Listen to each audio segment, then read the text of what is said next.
আমাদের একটা কমন অভিযোগ থেকে থাকে যে আমাদের পার্টনাররা আমাদেরকে গুরুত্ব কম দেয় এবং আমাদের একটা বিষয় নিয়ে কোনো কথা হলে অপর ব্যক্তিটা আমাদের কথাটার কোনো গুরুত্বই দিচ্ছে না। তো এই বিষয়গুলো সবাইকে খুব কষ্ট দেয় এবং তারা তাদের পার্টনারকে নিয়ে নেগেটিভ কিছু ভাবে।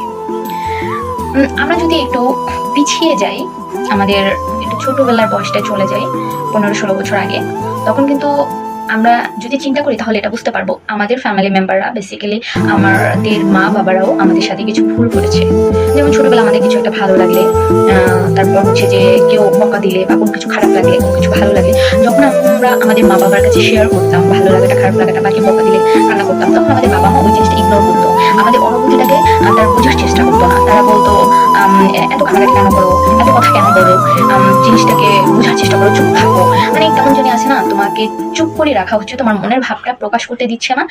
মানে তুমি প্রকাশ করতে চাচ্ছ আর তারা মানে ধাক্কা দিয়ে সেটা মানে তোমার ভিতরের কথাটা ভিতরে রাখছে। এরকম একটা বিষয় আমাদের বাবা মাও আমাদের সাথে করে এসেছে এবং সেম কাজটাই আমাদের পার্টনাররাও আমাদের সাথে করছে। হয়তো কি আকার ইঙ্গিতটা একটু ডিফারেন্ট, বাট কাজটা কিন্তু একই হচ্ছে তোমার সাথে, যে তোমার মা বাবা তোমাকে ভুল বুঝেছে এবং তোমার পার্টনার সেম কাজটা করছে।